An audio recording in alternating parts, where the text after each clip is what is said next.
Welcome to the Speak Your Way to Cash podcast, a podcast where we teach speakers how to land paid speaking engagements and corporate contracts. Each week, we deliver high-quality content that teaches you how to level up your speaking business. Be sure to join the Speak Your Way to Cash Facebook group after having your mind blown by this information-filled episode. Now, here's your host, Ashley Kirkwood, lawyer and professional speaker. This is the Speak Your Way to Cash podcast. Hey guys, it's Ashley Kirkwood back again with the Speak Your Way to Cash podcast. And I'm super excited to have with us Miss Gordon, who's going to talk about her history, her past, and kind of what she does now to help corporations get better productivity out of their veteran workforce. And we may talk about how we can expand that out even further. So welcome to the podcast. Thank you. I'm happy to be here. Thank you for having me. Definitely. And explain to us a little bit about what is your business and then how does speaking play a role in your business? Okay. Well, first, it's Nyota Gordon. It can be kind of weird to pronounce because you've probably never seen a name like that before. And I'm a veteran. I retired after 22 years of service, and I noticed that I had a really hard time with my transition. So the focus of my company, the work, my talks, those things are to help veterans inside of organizations, whether that's a corporation or a small business, and just help them be able to be better people, focus on what their values are, their visions are, those sort of things since they've left the military, and that will ultimately help that corporation. If veterans learn how to have their own visions and their own values, they can learn how to align those values with their corporation, and that gives them, something to hold on to, something to grow with, and just being able to kind of pivot those veterans inside of the organization, which, helps you with team leading, helps you with, it turns over so you don't have as much turnover. So all of those things. So that's kind of my focus of where I want to work and I need to work. Absolutely. And where are you at in your speaking journey now? Have you already done some engagements for corporations, or are you kind of just starting out? I am just starting out. I was actually excited about kicking off my speaking journey with my first TEDx, but because of the coronavirus and all of that, my event has been canceled. So, I'm disappointed, but I'm not discouraged. I'm still looking to move forward. So that was going to actually be my kickoff. Things about to get it going. You saw me, I have that TED Talk, remember that? And so that was actually going to be my first, which is exciting. That would have been like my first real life speaking event, but I'm very new to this. I mean, I've done trainings and all of that sort of thing, briefings and all that stuff within the military for large crowds, small crowds, things like that, but I haven't had a speaking engagement as a civilian. And have you retired from the military as of now? Okay. Yes. So do you run your business full time, or do you also have another obligation on the side? Obligation is a strong word. I work part-time for Southwest just because it's fun and it gave me a place to be a part of a team. You kind of miss that thing. So when I first got out, I did contracting. I'm cybersecurity by training. But then I just wanted to do something different. So I work part-time for Southwest. So, awesome. So it can be as full-time as I make it because my other thing is, part-time. Awesome. And who is the market that you're targeting? I don't have a specific industry, but I am looking at the companies and organizations that veterans kind of gravitate toward. I did a search.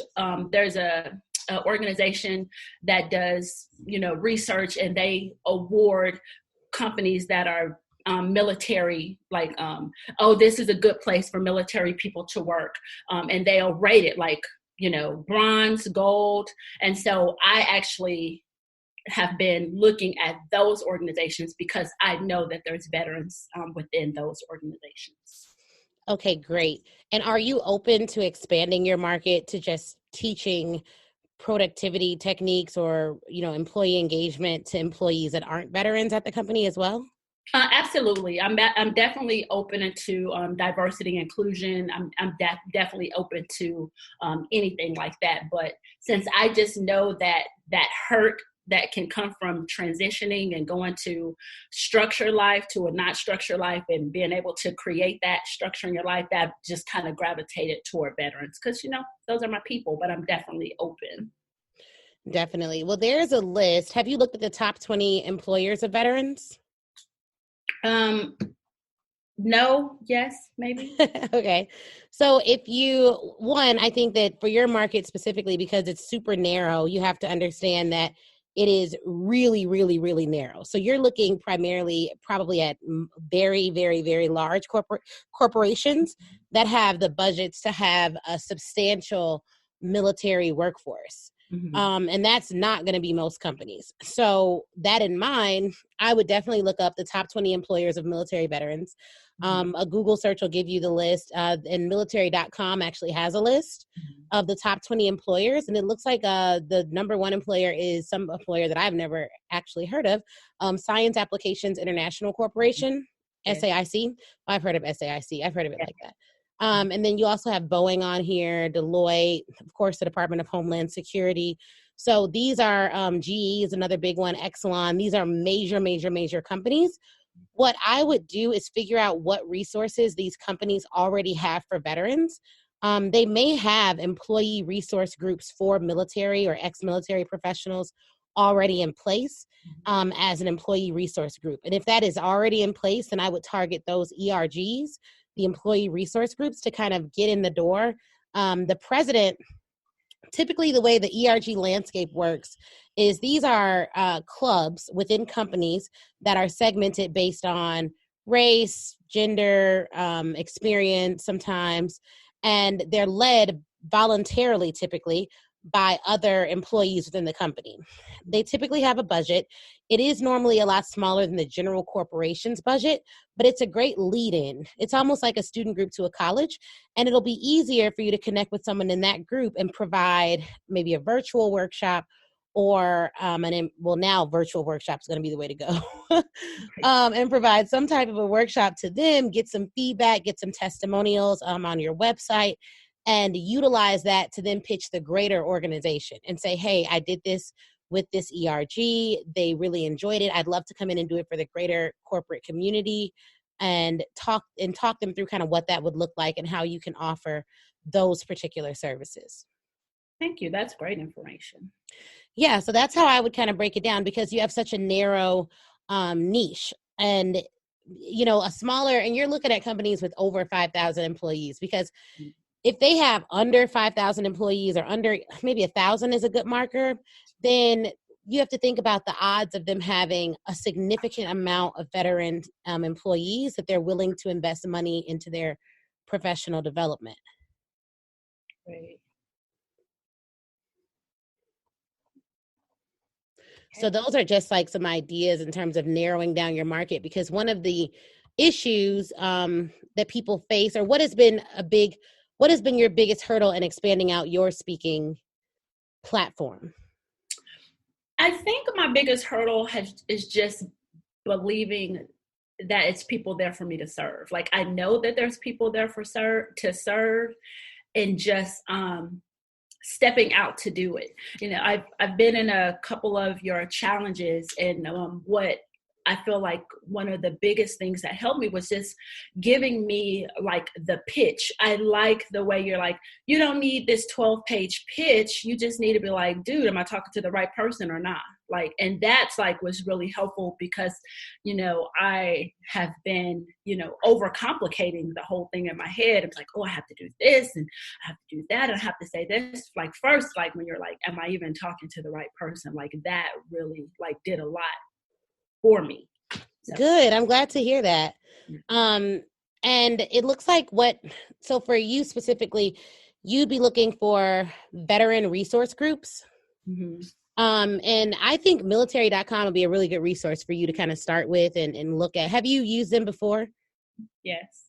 They have a lot of good information on these veteran resource groups, and I just chatted you the link to that one of their articles that talks about these resource groups and how companies can implement them, because you may be able to Google like veteran resource group, and then, Boeing, and see what comes up on someone's LinkedIn, because if they have that listed on their LinkedIn profile, then they may be someone you want to connect with. That's cool. And people do overcomplicate the pitch. So you did the pitch to pay challenge. One of the things I'll say is the most important thing is figuring out, who do I talk to at this company? And so if you don't get a strategy for that, then you're drinking the ocean. Right. And that's tough. Right. So the first phase really is the research phase of, okay, what are the 100 or 200 companies that are actively recruiting veterans? And also, how does that look? So what are they doing? How many veterans do they have on staff? Because if you're going to be like a veteran recruitment specialist or a re-engagement specialist for veteran employees, then you want to figure out how can you best serve the market in a way that isn't so narrow that they're like, okay, well, this is a one-time deal. Because when you're building a business, you have to think about it like, I don't want to get a one-time engagement for $2,500, and then I have to keep selling these one-time engagements for $2,500. It's just tiring.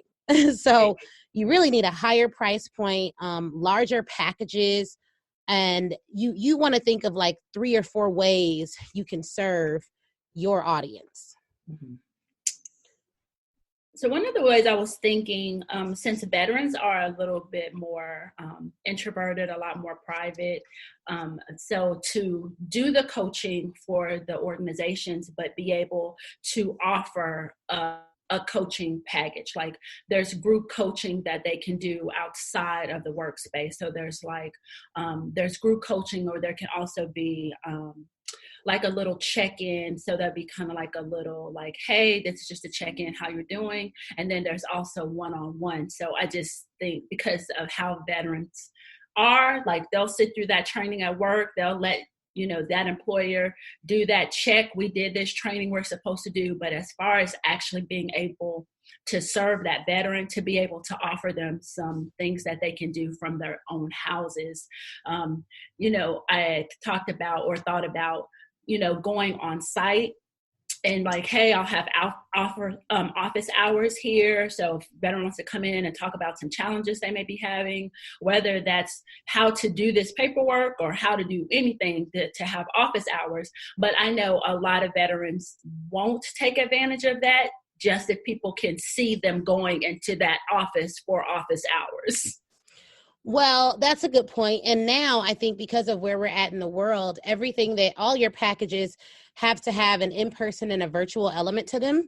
And when you're pitching it, you want to make it really clear, like if your company signs on with our firm, we have the ability to either do this in person or virtual. And honestly, virtual, it sounds like maybe more amenable to your audience, because they're going to say, all right, well, if I sign up, if I have a private link for the company, you can create a private link for the company, and you only have 10 slots a month. They send it around. All the veterans get this link. They have access to it. The company prepaid for these slots, so it's no harm, no foul if no one shows up. It doesn't matter. You're on retainer for a certain amount of money, and you give the company a certain amount of hours every single month that you will dedicate to their veteran staff. And you give them that link, and they can sign up in private. No one will know but you and them. You have a confidentiality clause in place, and you help them with whatever they want.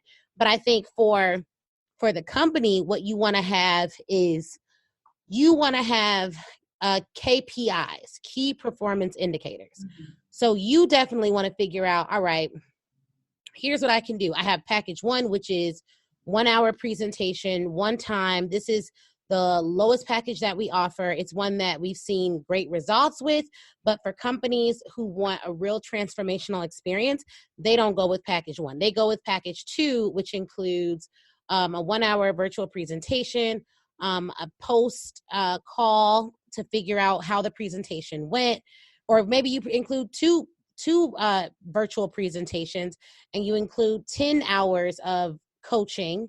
And that package is, I don't know, $10,000 or $15,000. So you'll have to play with the numbers and the timing and all of that. And what I recommend is, before you figure out what you're going to include in the packages, you have to figure out what you want to make from this business. Right. because you are a veteran, like you served. So you're always thinking of how to serve and how to help. And so for people who I've worked with who've been in historically service-based professions, it's been difficult for them to think about the money first and the service second. Like your integrity is why you'll always serve well.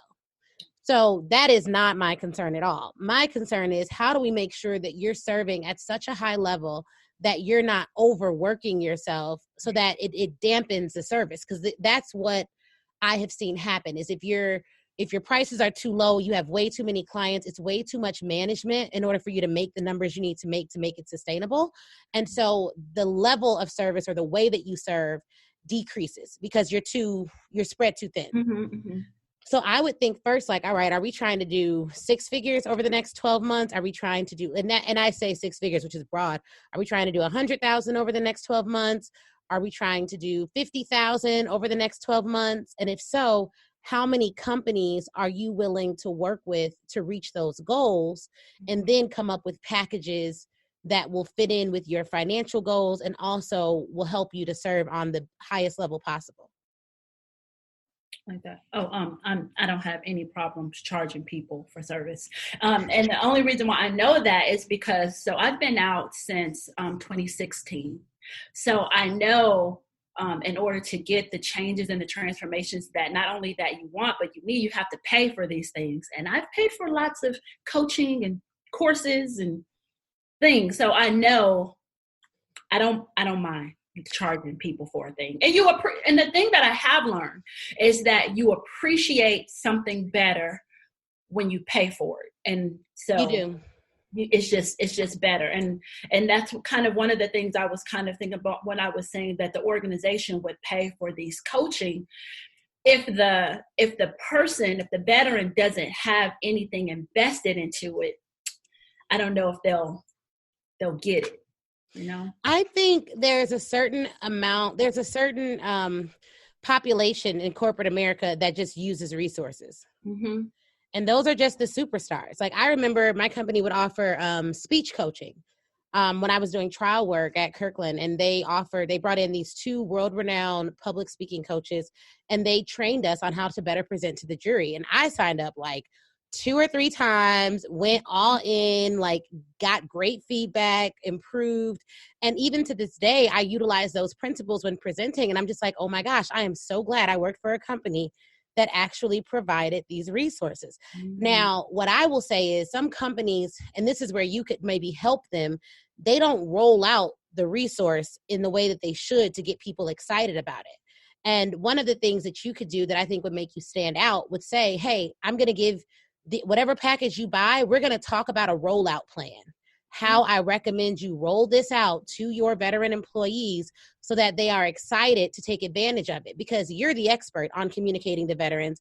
You know their fears, you know their concerns, and they don't have that expertise necessarily at the company. And so if in addition to buying the package, you give them verbiage to send out via email and reminder emails and things like that, it makes it very plug and play for them. Because otherwise, I mean, it's still the company's money. So you're selling to an individual at the company who's going to go get approval, and then it's the company's money. It's not their personal money either. So they're not necessarily thinking, oh, well, how do I best market these services? And you want them to market it so that you can reach your KPIs. You can show the company that the things that you're doing are actually helping. And you want to think through what those things would be at the outset. Like, how can you prove after a year that what you're doing actually helps the people that you're serving? Because that's what will help you to get rebooked and get your contracts extended. That's good right there. That rollout plan. That's good. I like that a lot. They're going to need that, because even with colleges, when I go to speak and I'm just like, did you market this? And I'll see them post one little flyer on Twitter the day before the event. And I'm just like, who's going to come to this? And they still pay the full rate, whether there's 5 students or 5,000. But for me, it's like, I don't just do it for the money. I also do it for the impact. So if I'm speaking to an empty room, I've gotten paid, that's great, but the impact has fallen flat. Right. So I find that people, they buy these services, they get them approved, they're excited about it, but then they get busy. And they're like, okay, well, whatever. But you're like, hey, this is the rollout plan. I want you to send this email on this date, this email on this date. Feel free to tailor it and then check in on them. Send automatic check-ins and make sure they're actually promoting it and using the verbiage that you suggest. So good. And that's why I like that. I like the whole impacting, because that's why I don't really gravitate toward one-on-one. I like the idea. So for me, I like policy. I like research. I like rules and regulations. Like, I create this one thing and it has this second, third, fourth order of effect. And that's what speaking does for me. I can do this one speech, then I can break it up into these things and do this. And now it's some tweets and now it's a newsletter and all that. So I can do this one thing and it has this far reaching, like, I love that kind of thing. That's, I like policy, like that sort of thing, because it has such an impact. And you can record it and do all types. Now, I will say, for some of the companies on the list that I think I may have sent you, the top 20 employers of veterans. Let me make sure I said this. Yeah, you can't do that. I already know what that is. Like some of these companies, because I've spoken at Boeing and they were like, no pictures. And I didn't know before getting, because it was a third party organization that hired me to speak there, but someone from Boeing was there and they were just like, no pictures. Is that a picture? No pictures, no this, no. So it's like very, very, very tight security, which is why I would say for you, one of the things that may be a little challenging will be getting those testimonials, because some of them make you sign, a lot of the companies make you sign non-disclosure agreements. So you may want to think through talking to some meetup veteran groups or groups outside of the corporate space, but still doing the same speech and letting the individual veterans give you that testimonial, that social proof that it works, because that you can easily display on your website. And the way you display it so that it still goes in line with the corporation would be, veteran working in the healthcare space or something that makes their title look very corporate. So HR director, and just use their first name, maybe not their last name, just say like Bob, HR director at large accounting firm, Kristen, HR director. So you can mask it a little bit, but it'll give you some of that social proof that you'll still need in order to show that your speech works. Because these organizations have tight security. Yeah. Really tight. They're very secretive about what goes on. Rightfully so. I mean, I don't know if I want them to be loose with the information they have. You don't want that. Yeah, no. Yeah, that's winning right there. And I was also thinking of maybe I can do like an assessment for them, and what that looks like is, well, what is that working environment for veterans? So just kind of being there and just kind of maybe talk to not just the veterans, but also just the regular employees, to just kind of see what kind of environment it is. Even a little bit of kind of what kind of systems they're using. They probably won't let me get too much in that, but like, do you have SOPs? Because that stuff has an impact on veterans. Like, if it's not structured, then that's crazy land for like veterans. Hey guys, Ashley Kirkwood here, and I just want to take a moment to invite you out to the Speak Your Way to Cash retreat. If you enjoy this podcast, then you will love the Speak Your Way to Cash 2020 retreat in October, taking place right outside Chicago, Illinois. This retreat is for speakers looking to grow their speaking businesses, land corporate or college clients, and skyrocket their earning potential as a speaker. The in-depth sessions at this multi-day retreat will leave you understanding exactly the high-level client acquisition strategies that I use to land corporate clients. You'll also know the exact steps you need to be taking to grow your current business. Let's get to the nitty-gritty. The sessions are amazing. We talk about selling your signature speech, and we actually have time to go over the techniques of speaking. So if you want to become a better speaker as well as a higher paid speaker, then you should come out. We have another session called TEDx Secrets. Bring your laptops. We are actually going to be looking up and applying to TEDx Talks at the retreat.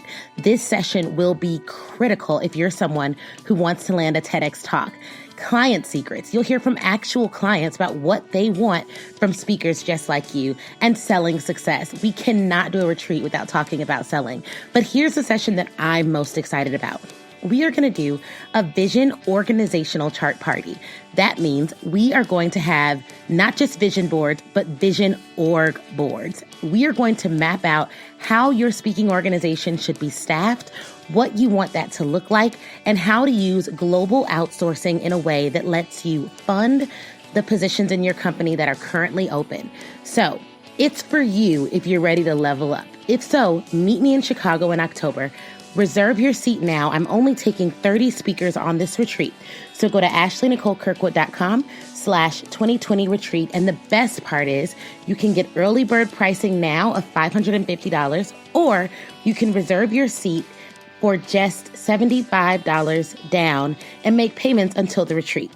That's right. You can either pay in full and get early bird pricing of $550 for the entire 2-day experience, or you can reserve your seat for just $75 down. Whatever you decide to do, make sure you're in the room. It's going to be impactful, and I'm ready to help you start speaking your way to cash in person in Chicago in October. Again, the website is ashleynicolekirkwood.com/2020 retreat. See you soon. Can't wait, guys. So even if it's stuff like that, do you have SOPs? Do you have policies? Are the chain of command, like, do the people know who their leadership, who to go to talk to about a certain thing? Because if that stuff is loosey-goosey, a veteran is completely disrespectful, just like that. Because they're like, there's no rules here. There's no regulations. I do whatever I want. I'm going to come to work. Maybe I'm going to take over this team. Definitely. Like, because there's no structure there. So even to do like an assessment and just kind of see what that looks like and present it in a way where it's not like accusing, but like, gosh, this is great here, but have you considered this? Absolutely. And that could be a part of the not the treatment plan that you give the company, but it could be a part of the roadmap that you give the company. Like, okay, month 1, we want to focus on getting these surveys out. I want to analyze the results, and I want to develop your presentations based on the survey results. And that is just taking a really consultative approach. There are a lot of employee engagement surveys out there. One thing that may be helpful is to find out how many of those you can find that are free and on the internet. Go through them and see how they could better be tailored to veterans and what you could do to make a survey that is tailored to the audience that you're trying to attract. That's definitely something that could work. But then too, I think outside of just the veteran space, one of the things that you should consider is just thinking about how can your training specifically, what about your training would help all employees at the company, so that when you're presenting these plans, if someone comes back and says, hey, I don't even have 50 veterans at the company. I don't know if we can invest at this level for such a small population of our employee group. What do you have for other employees? You can say, like, we also have a program for all of your employees that helps with retention, and it focuses on X. And so whether that be discipline, productivity, it could be any number of things that you've learned as a veteran, managing up, putting that back into play for even newer employees, how to work in a structured environment, because they're the opposite. Like, if you're a new employee, you probably went from college, which is totally unstructured, to a corporate environment. Mm-hmm. And for these companies, the Department of Homeland Security, Exelon, GE, those companies that hire a lot of veterans are going to have more systems, processes, and procedures in place. Mm-hmm. And navigating corporate culture for someone fresh out of college or fresh out of grad school is a totally different environment. Yeah. So that adaptability element, that is very tough for some people. Hey guys, it's Ashley Kirkwood here, and I know this is an amazing interview. And if you are someone who is interested in taking your speaking career to the next level, then do I have something for you? Okay, I need you to go to ashleynicolekirkwood.com/SYWTC live replay. That's ashleynicolekirkwood.com/SYWTC live replay. The link is also in the show notes that you can grab the Speak Your Way to Cash live replay, which has 7 modules, a ton of information about how you can start speaking your way to cash. Now, this training is absolutely action-packed, phenomenal. It has additional resources. It has templates. It has a podcast pitch template, a college pitch template, something you can send to media outlets to get on television. It has everything you need to develop a sales strategy, a press strategy, and a plan to skyrocket your speaking career. And it is crazy affordable, okay?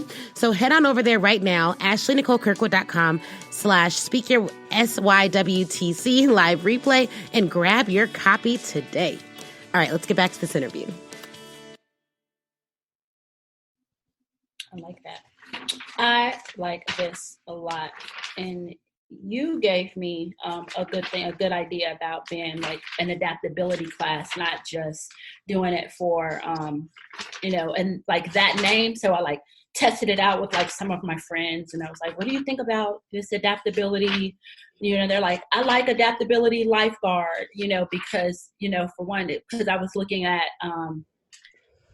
the Heroes Lifeguard, because I had talked to Matthew, and I was like, God, that sounds so cheesy, though. Like, just because of how, how I am as a person. But I do like that adaptability, and really, because that's another word, like instead of just saying transition coach, something like that, I help people adapt. And when you are in the military, even whatever kind of transition you're in, going from college to corporate space to entrepreneurship, side, corporate space with doing your side hustle thing, all of that stuff is being able to adapt. So I really like that name. So. Definitely. And then think through like what that means about your personal brand story. Mm-hmm. And I think for a lot of folks, what you do is extraordinarily heroic.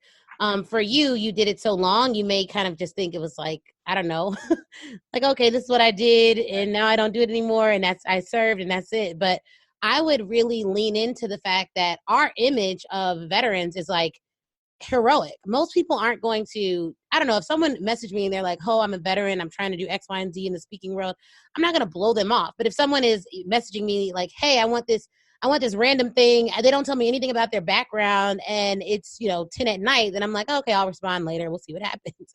But, I think you should utilize that and talk through and make sure on your LinkedIn profile, on your website, everywhere, your brand story is there. And it could be, I remember working 10 p.m. at night. We had a game plan. Something happened.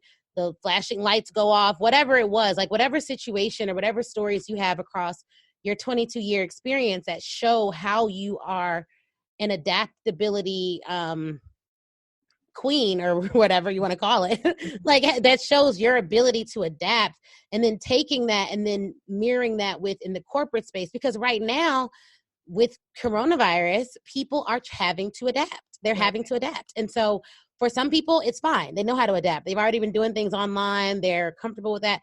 But for other people, it is like pulling teeth. They are just like, I don't know how to turn on this computer at home. I don't have a secretary. I don't have a printer. I don't have any, like, they're just complaining. And the employees that companies need now they need their employees to have a keen ability to adapt quickly, to respond fast, and to do it calmly. And those are skills that people in your position have innately and have developed you've developed it over 2 decades. Right. And so helping people right now virtually, letting them know, like, look, I'm an adaptability consultant. I help companies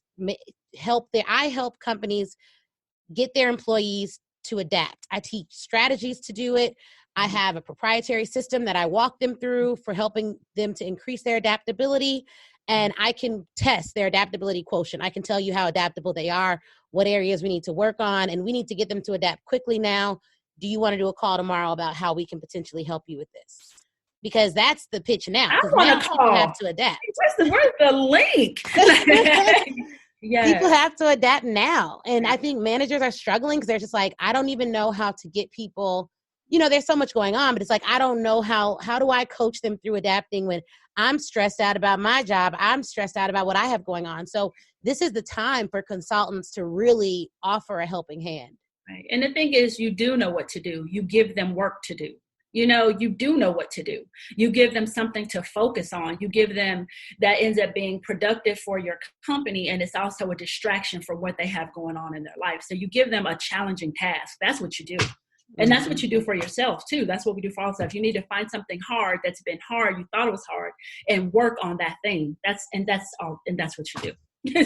Yeah, definitely. Yeah. So, teaching that rolling that out, making sure they understand that. But people, they want the step-by-step, the play-by-play, walking them through it slowly, giving them step 1, giving them step 2, giving them step 3. So what you offer is really timely.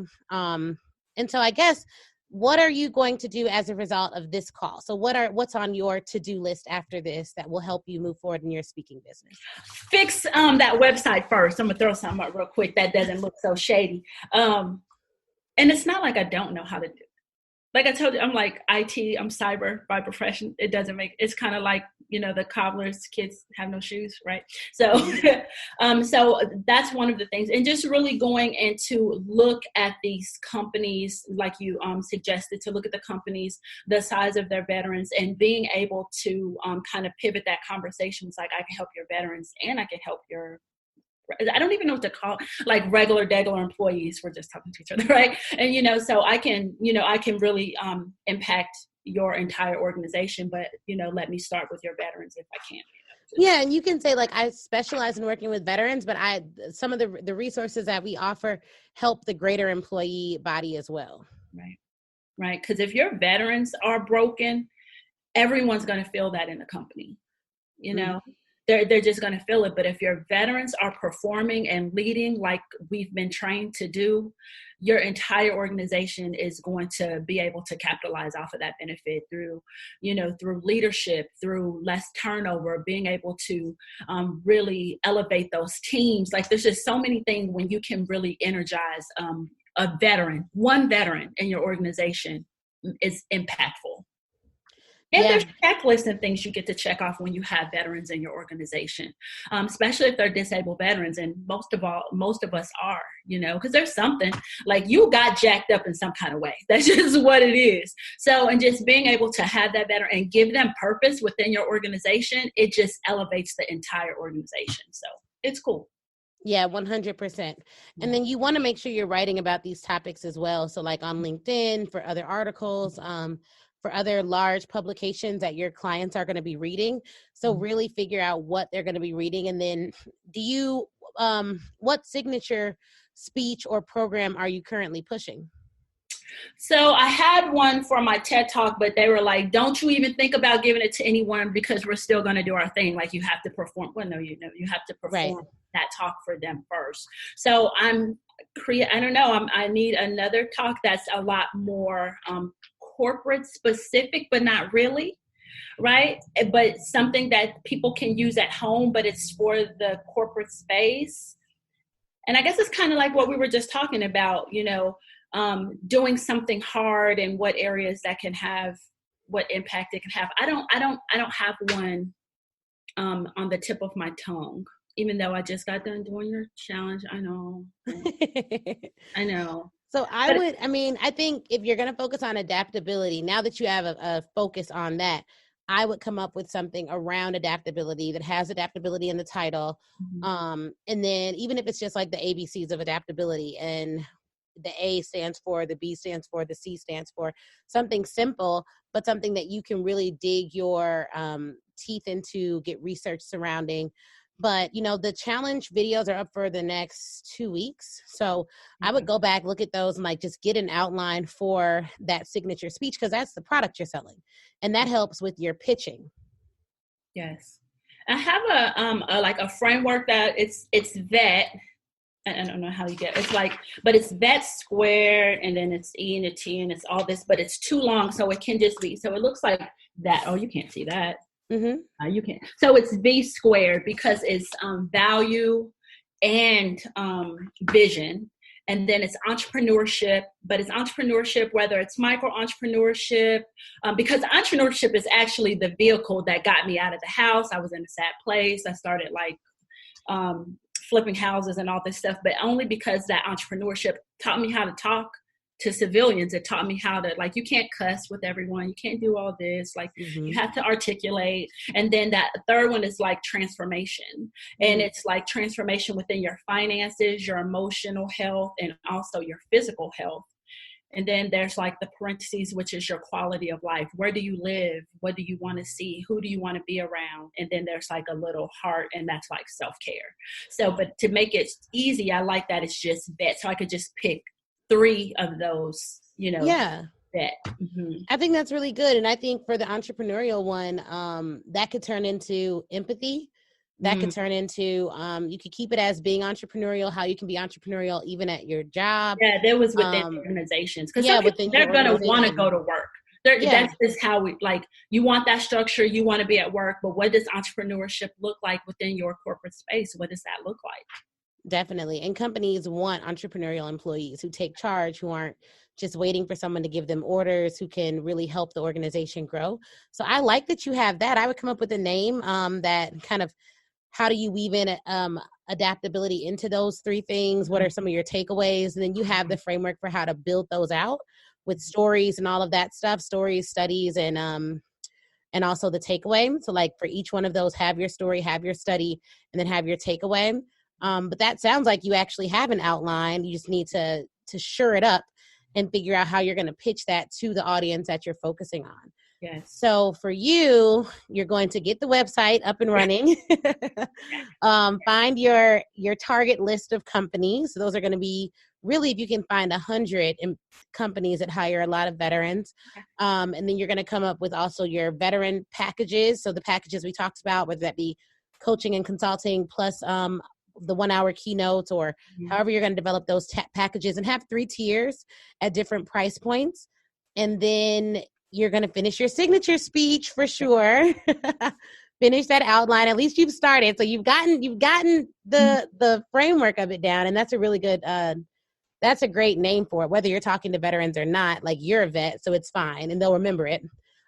So those are some things that you can work on, which I think I'm excited to see how this plays out for you though. Yes, and I like the idea, like you talked to us about turning our signature speech into a course. And then I saw that today that Kamanzi talked about licensing our courses. So that also gives me some more opportunity to just bundle up this whole bad boy and just be like, yes, this is definitely. And this is a great time to get your product offerings together because everyone is kind of slowed down a little bit. And so we can really focus on that. So, Nyota, yes. Where can our audience find you if someone wants to hire you to speak, or they want to connect with you because they're also a vet and or looking for an adaptability coach? Okay, you can find me at transition365.com. You can also find me at Instagram at that same Transition365, and also on Facebook, Transition365, Twitter, Transition365. So you can find me at any of those platforms. I'm more active on Facebook. And in my head and in my hopes, I'm going to be more active on Instagram. So look for me there, because if you're there, I'll be there. So look for me there on Instagram. So I'd like to thank you so much for this opportunity. I definitely appreciate this. This was pretty awesome. Thank you. I'm glad that you got something out of it. And guys, you heard her give her websites. We'll also post it in the links to the show notes. So just look under this episode wherever you're listening, and we'll have all of her links there. But thanks again for listening to another awesome episode of Speak Your Way to Cash. All right. Wasn't that interview amazing? If you're anything like me, you have pages full of notes. But here's the thing. Before you head out, I want you to go to facebook.com and join the Speak Your Way to Cash Facebook group. That is where I am. That's where a ton of other speakers are, a ton of other people who listen to the show. We all congregate there and chat. And it's 100% free. Now, if you're ready to take your speaking career to the next level, I have 2 ways for you to do that. One, you can go to ashleynicolekirkwood.com/SYWTC live replay and pick up the live replay. That training is 7 modules, chock full of information. It's crazy. Go over there, read all about it. Or if you want a more personal experience, you already know that you want to be a speaker. You're ready to fully commit and you want someone to walk you through it and save you tons of time Googling and doing it on your own, then book a VIP day with me. You can go to ashleynicolekirkwood.com, scroll down until you see the VIP day section and get more information on that there. All right. Thank you guys again for watching. Please do not forget to leave us a review. That is how we keep this train rolling and get some of the best speakers in the world to get on this show. So please, please, please leave a review. Shoot me a message on Facebook or Instagram, and Facebook in the Speak Your Way to Cash group, Instagram at the Ashley Nicole Show. And I'd be more than happy to chat with you and say hi. All right, y'all have an awesome, awesome day.